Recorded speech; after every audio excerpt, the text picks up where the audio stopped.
South Indian chicken curry খেয়েছেন কখনো? যদি না খেয়ে থাকেন তাহলে রেসিপিটা দেখে নিন।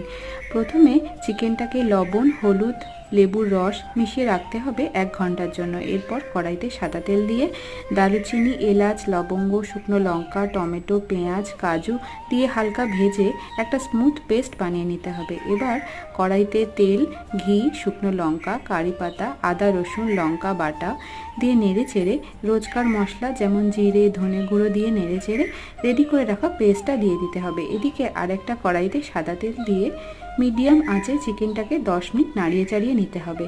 চিকেনের জলটা হালকা টেনে এলে এটাকে মশলার মধ্যে দিয়ে দিতে হবে।